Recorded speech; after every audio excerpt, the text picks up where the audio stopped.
नमस्कार दर्शकों, आप सभी का स्वागत है दूरदर्शन के कार्यक्रम कृषि दर्शन।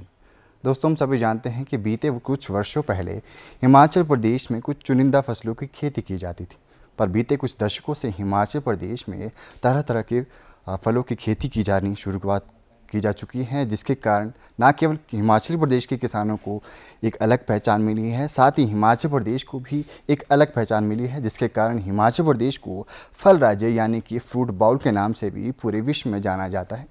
इसीलिए आज हमारी चर्चा का विषय रहेगा सदाबहार फलों व पौधों का रखरखाव एवं प्रबंधन। और इसी खास विषय पे आज हमारे बहुत ही खास मेहमान रहेंगे डॉक्टर जगदीश वर्मा जी, जो कि उद्यान विभाग हिमाचल प्रदेश से एसएमएस के पद से सेवानिवृत्त हो चुके हैं। सर, आपका बहुत बहुत स्वागत है हमारे आज के कार्यक्रम कृषि दर्शन। डॉक्टर साहब, जैसे हम सभी जानते हैं कि आज के हमारे जो चर्चा का विषय है सदाबहार पौधे। सबसे पहले मैं यही चाहूँगा कि आप हमारे दर्शकों को बताएं आखिर कितने प्रकार के पौधे होते हैं और जो सदाबहार पौधे हैं वो अन्य पौधों के मुकाबले किस तरह से विभिन्न रहते हैं। रजत जी, मैं आपको थोड़े पीछे ले जाना चाहूँगा कि आज से पहले हमारे हिमाचल प्रदेश को सिर्फ सेब के राज्य के नाम से जाना जाता था, परंतु लोगों के रुझान से और बागवानी विश्वविद्यालयों की जब से स्थापना हुई है, उनकी रिसर्च से और बागवानी विभाग के अधिकारियों के प्रचार से इस राज्य को आज के दिन में फल के राज्य के नाम से पूरे विश्व में इसको जाना जाता है, क्योंकि यहाँ पर सभी प्रकार के फल उसकी हाइट के अनुसार उगाए जा रहे हैं, तो इसलिए इसका नाम फ्रूट बॉल के नाम से भी दिया गया है। जी, अगर हम बात करें सदाबहार फलों की, तो सदाबहार फलों की श्रेणी में कौन कौन से पौधे आते हैं और हिमाचल प्रदेश में कौन कौन से जो सदाबहार पौधे हैं और जो फल है लगाए जाते हैं। रजत जी, हमारे यहाँ हिमाचल प्रदेश में फल पौधों के रोपण के दो मौसम है, एक शरद ऋतु का, एक बरसात ऋतु का। जो भी पर्णपाती पौधे हैं वो शरद ऋतु में लगाए जाते हैं। इसमें सेब, नाशपाती, आड़ू, पलम, खुमानी, अनार इत्यादि के फल सम्मिलित है। और जो सदाबहार फल पौधे हैं उनका रोपण बरसात के दिनों में किया जाता है। इसमें हमारे आम है, अमरूद है, आंवला है, लीची है और विभिन्न प्रकार के नींबू प्रजातियों फल पौधे हैं। इनका रोपण बरसात के दिनों में इनका रोपण किया जाता है। जी वर्मा जी, अगर हम बात करें भौगोलिक परिस्थितियों की, तो हर प्रकार के पौधे, हर प्रकार के जो फलों के लिए अलग अलग भौगोलिक परिस्थितियाँ, अलग अलग वातावरण की आवश्यकता रहती है। तो जो सदाबहार फल हैं उनके लिए किस तरह की जो भौगोलिक परिस्थितियों और वातावरण की आवश्यकता रहती है। हमारे हिमाचल प्रदेश को 4 एग्रो क्लाइमेटिक जोन में बांटा गया है। समुद्र तल से 914 मीटर तक की ऊंचाई का जो क्षेत्र है वो सब ट्रॉपिकल जोन में आता है। 914 मीटर से लेकर 1523 मीटर का क्षेत्र जो है सब टेम्परेट हिल जोन में आता है। और 1524 मीटर से 2472 मीटर तक का ऊंचाई, समुद्र तल से ऊंचाई का क्षेत्र जो है वेट टेम्परेट हिल जोन में सम्मिलित है।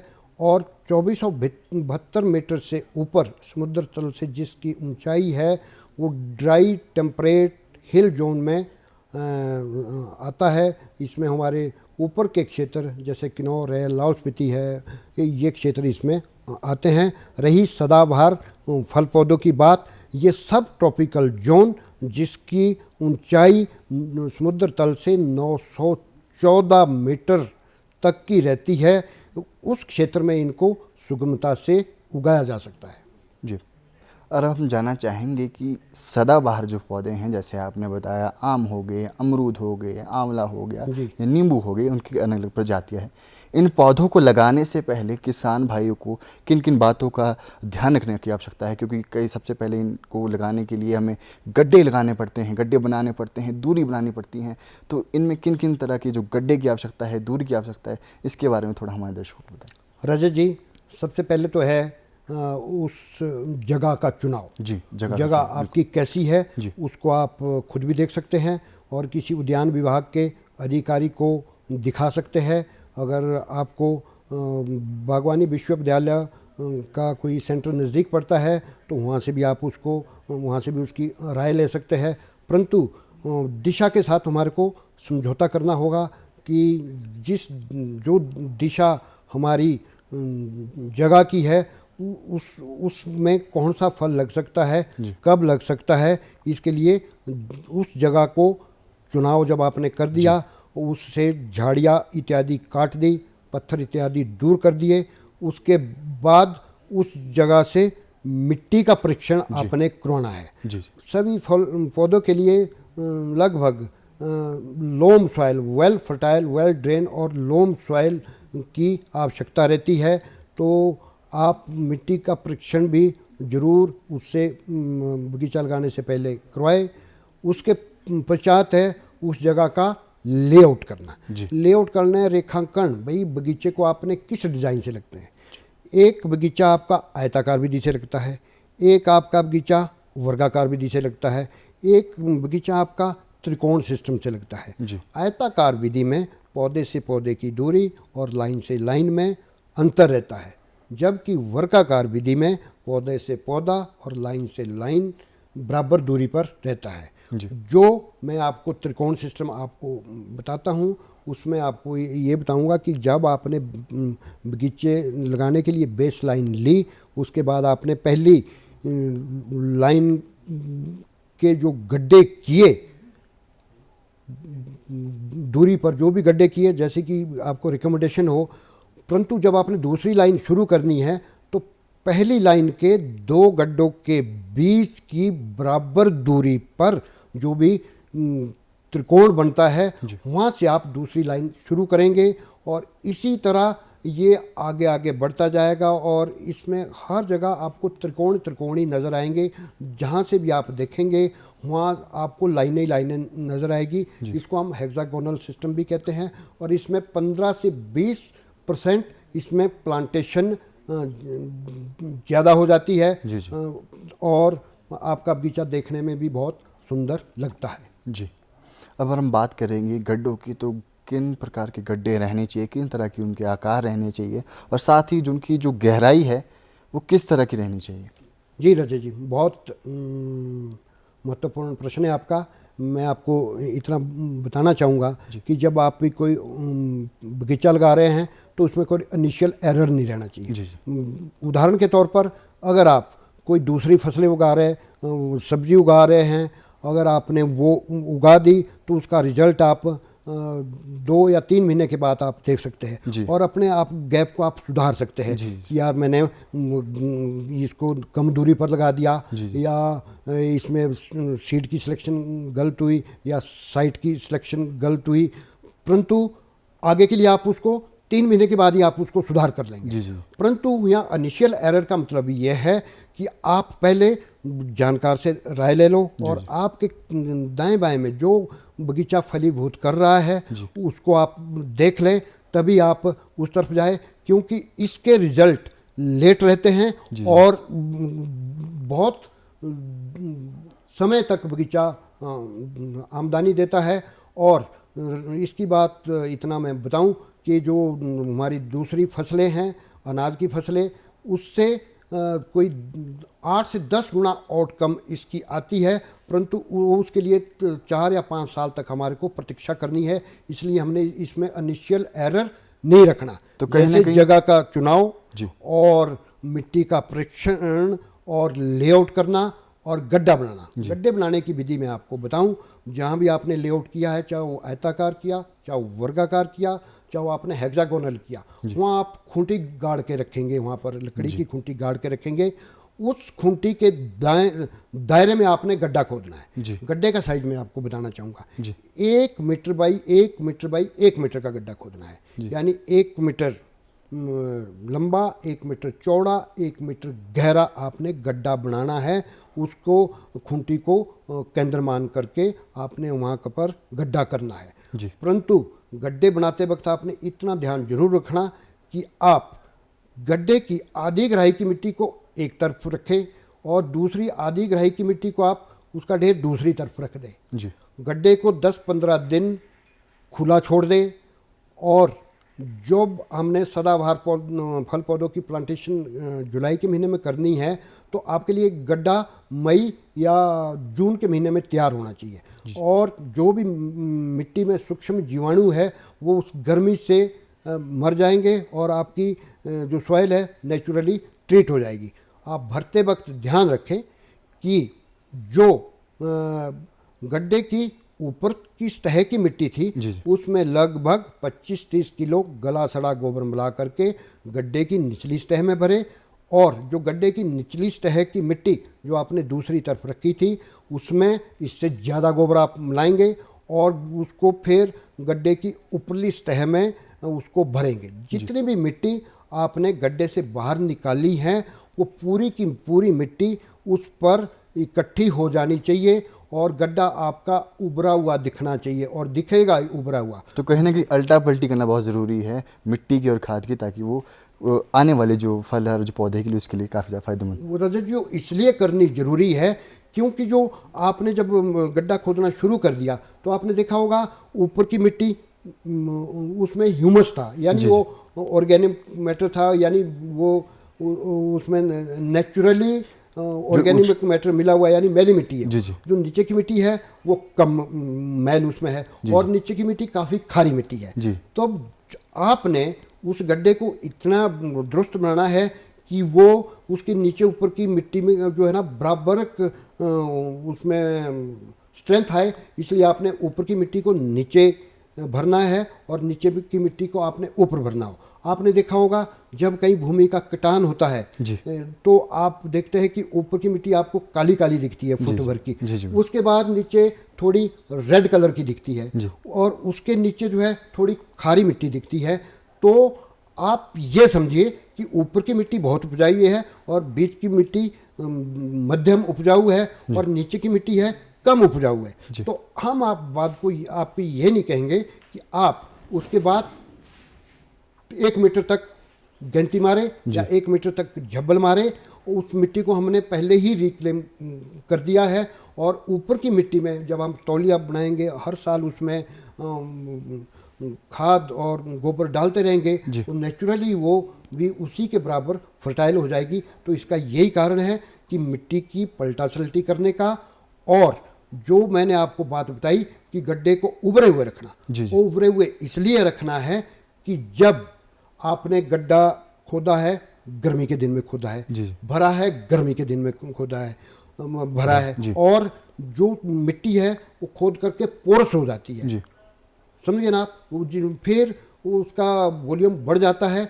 आप जब पौधे को लगाएंगे, पौधे को वहाँ लगाएंगे जहाँ आपने खुंटी लगाई हुई थी, वो उभरी हुआ जगह में लगाएंगे आप पौधे को, और बारिश की खिंचाव से वो मिट्टी जो है ना उसी जगह को बैठ जाएगी। परंतु अगर हम गड्ढे की मिट्टी को कुछ मिट्टी को बाहर रख देंगे और गड्ढा हमारा ज़मीन की सतह तक भर गया, वो पौधा लगाने के बाद मिट्टी में खिंचाव आया और उसमें जो है वो पौधे समेत वो मिट्टी बहुत गहरी चली गई, और बरसात के दिनों में उसमें वाटर लॉगिंग हो गई, वाटर स्टैग्नेट हो गया। तो फिर क्या होगा कि पौधे को उसमें रोग लग सकता है, खास करके जड़ गलन रोग उसमें लगेगा, पौधे को घुटन महसूस होगी और पौधे की अल्टीमेटली डेथ हो जाएगी। और उस वक्त आपके पास कोई उपाय नहीं है। तब आप कहेंगे कि यार वो बात ठीक थी, अगर मैं उभरे हुए जगह पर ही पौधे को लगाता तो उसके बाद उसी लेवल तक बैठना है उसने, 1 बार से बैठे 2 बार से बैठे या कभी, फिर उसके बाद आपने उसकी ड्रेनेज भी बनानी है बार। बरसात में तो देखो, सर्दी में तो आपको हम मल्चिंग के लिए एडवाइज करते हैं। जो सर्दी में आपने सेब का पौधा लगाया, आड़ू का पौधा लगाया, वहाँ पर जब तक तो बर्फ़ बारिश रहती है तब तक तो नमी रहती है। जब गर्मी आती है तो वहाँ पर मल्च करना पड़ता है, चाहे वो मॉस ग्रास की चाहे आपने प्लास्टिक मल्च की या दूसरी की कोई चौड़ी पत्तियों की। परंतु यहाँ पर आपको ये ध्यान रखना है कि बारिश तो काफ़ी मात्रा में हो रही है, परंतु इतनी पानी भी इकट्ठा ना हो जाए कि पौधे को जड़ गलन लग जाए, इसलिए उसका प्रॉपर ड्रेनेज सिस्टम तब रहेगा जब आप उसको रेज्ड पिट में लगाएंगे, उभरे हुए उसमें आप पौधे को लगाएंगे। तो कहीं ना कहीं गड्ढों का सही होना बहुत ही उचित माना जाता है कि शुरुआत में जो की गई गलती है वो बाद में हमें देखने के लिए मिले। अब मैं साथ ही आपसे प्रश्न पूछना चाहूँगा कि एक पौधे का दूसरे पौधे से कितना दूरी रखना आवश्यक है और कितनी दूरी रहनी चाहिए, और किन किस्मों के लिए और किन पौधों में कितनी जो दूरी रहनी चाहिए? रजत जी, जो सदाबहार फल पौधे हैं एक काफ़ी बड़ा विषय है जी। तो इसमें फल बार अगर मैं आपको बताऊं, जैसे आम में आपको 3 मीटर से लेकर के 6 मीटर की दूरी रखनी है जी। अभी इसी को अगर मैं आपको डिटेल में बताऊं तो जो हमारी नॉर्मल डिस्टेंस वाली वैरायटी है, जैसे हमारा दशहरी है, लंगड़ा है, सफेदा है, मालदा है, मल्लिका है और ये राम केला है, ये बड़ी उस पर नॉर्मल डिस्टेंस पर लगता है। परंतु सेब की भांति आम में भी एक हाइब्रिड वैरायटी अम्रपाली जो वैरायटी है वो 2.5 से 3 मीटर पर उसका रोपण किया जा सकता है और हाई डेंसिटी के लिए भी वो उपयुक्त है। इसलिए मैंने इसकी वेरिएशन इस ढंग से आपको बताई। अमरूद में लगभग 5 मीटर आप रखें, लीची में आप इसी तरह रखें, और जो हमारा आंवला है, आंवले में भी 5 और 6 मीटर की दूरी रखनी चाहिए। और जो नींबू प्रजातीय फल है, अब नींबू प्रजातीय फल का काफ़ी बड़ा विषय है। ये किन्नू और कागजी नींबू को आप 3.5 से 4 मीटर की दूरी पर भी लगा सकते हैं, जबकि दूसरे जो नींबू प्रजातीय फल पौधे हैं वो कम से कम 5 मीटर की दूरी पर लगाने चाहिए। परंतु गड्ढे की खुदाई में कोई कंप्रोमाइज़ नहीं होना चाहिए। जी जी बिल्कुल सर, जैसे आपने बताया कि तरह तरह के जो सदाबहार फल हैं, आम हैं, नींबू हैं, आंवला है, अमरूद है, अगर हम बात करें इनकी किस्मों की तो कितनी प्रकार की इनकी किस्में हैं, और साथ ही हिमाचल प्रदेश की बात करें तो हिमाचल प्रदेश में कौन कौन सी किस्में हैं जो हमारे किसान भाई लगा सकते हैं, क्योंकि हमारे हिमाचल प्रदेश में अलग अलग भौगोलिक क्षेत्र हैं, मैदानी इलाके भी हैं, पर्वतीय इलाके भी हैं और कुछ ज़्यादा हाइट वाले इलाके भी हैं। तो किस क्षेत्र में किस तरह की किस्म लगनी चाहिए उसके बारे में हमारे दर्शकों को बताएं। देखो, मैं आपको पहले ही जो हमारे एग्रो क्लाइमेटिक जोन है, मैं सब ट्रॉपिकल जोन जो मैंने आपको 914 मीटर तक की ऊंचाई का बताया है, इसमें अब ये तो नहीं है कि हम किसी एक डिस्ट्रिक्ट को पूरी टर्म दें, परंतु जैसी हमारी पोंटा वैली है, नूरपुर की वैली है, नालागढ़ का क्षेत्र है और दूसरे जो ऊना का क्षेत्र है जो सब ट्रॉपिकल क्षेत्र में आते हैं, इसमें हम आम उगा सकते हैं। परंतु आम में मैं आपको किस्में बताता हूँ। दशहरी आम है और एक दशहरी कुंजा है और एक लंगड़ा है, मालदा है, सफेदा है और अम्रपाली है, मल्लिका है, राम केला है। जी जी। थोड़ी खासियत इसकी अगर मैं बताऊं, जो हमारा मालदा जिसको हम बॉम्बे ग्रीन भी कहते हैं, और हमारा दशहरी और ये लंगड़ा, ये अर्ली वैरायटी में इसको गिना जाता है, जबकि हमारा अम्रपाली और मल्लिका है ये देर लेट वैरायटी में सम्मिलित है। परंतु जिस वैरायटी के जहाँ पर कुछ गुण है साथ में अवगुण भी है।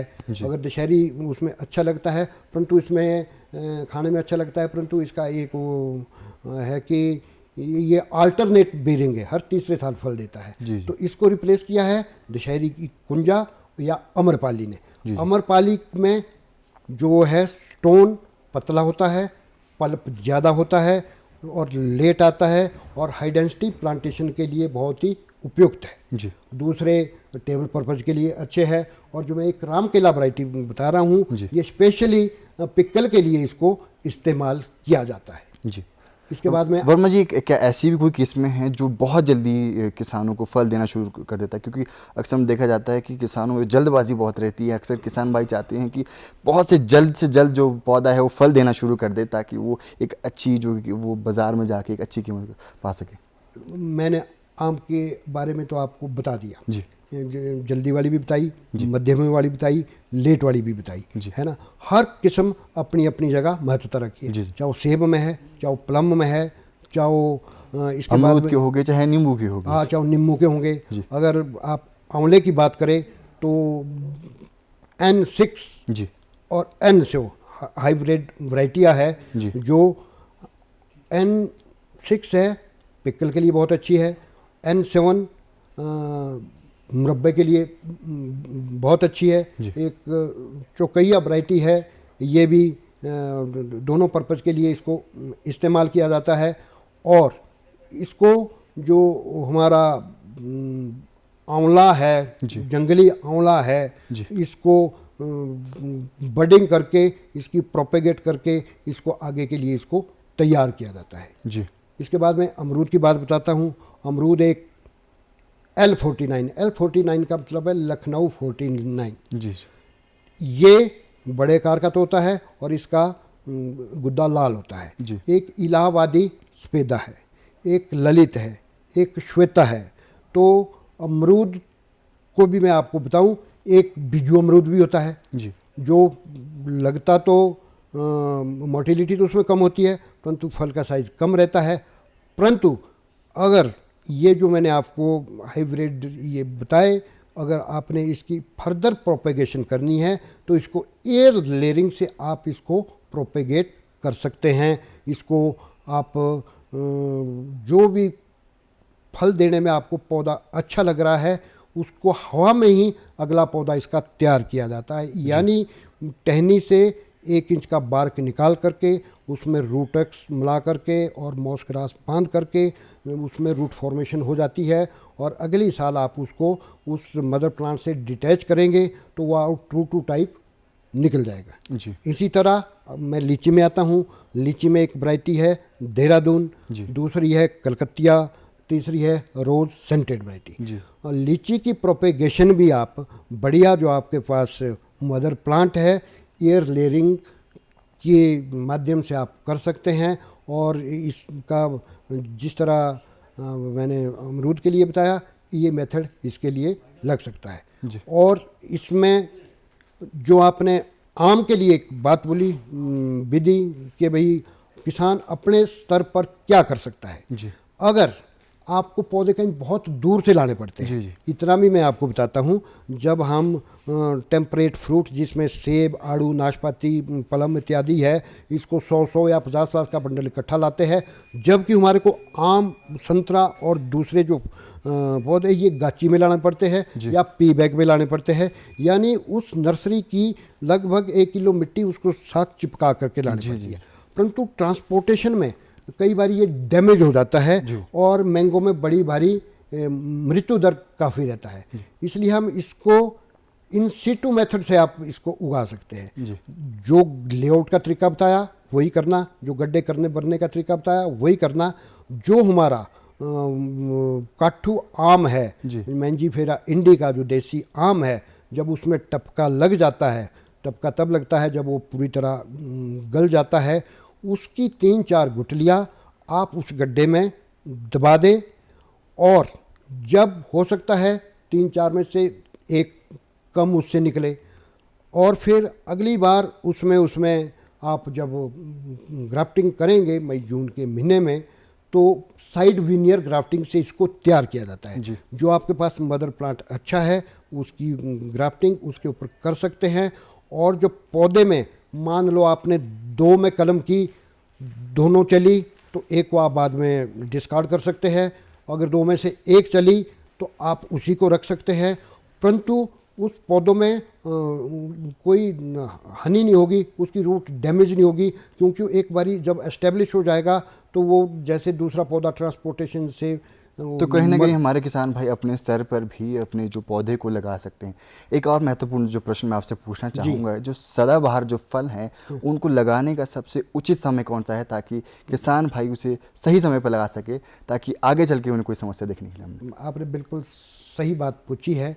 सही समय तब है जैसे हमारा मानसून शुरू हो जाता है। मानसून होता है हमारा जुलाई और अगस्त के बीच में, जो इसका मध्याह्न का वक्त रहता है मानसून का, उस वक्त इसकी अगर आप प्लांटेशन करते हैं तो फलीभूत हो जाती है। तो कहीं ना कहीं एक चीज़ मैं आपको बताऊं जो मेरा अपना तजर्बा है, कहीं किताब में भी लिखा नहीं होगा, परंतु इस बरसात के सीज़न का जो कृष्ण पक्ष है, अगर उसमें प्लांटेशन की जाती है तो उसमें पौधे की मृत्यु दर बहुत कम होती है। और उसमें तो कहीं ना कहीं जो वर्तमान का जो समय है, जो बरसात का समय आ चुका है, इस वक्त किसान भाई को लगा देना चाहिए। सर, हमारे पास थोड़ा समय कम है और हम आपका बहुत बहुत धन्यवाद करना चाहेंगे। आपने कीमती समय दिया और साथ ही बहुत सारी ढेर सारी जानकारी हमें दी। तो दर्शकों, अब वक्त हो चुका है आपसे विदा लेने का। फिर मुलाकात होगी एक नए विषय को लेकर, एक नए मेहमान के साथ। तब तक के लिए जय हिंद, जय हिमाचल।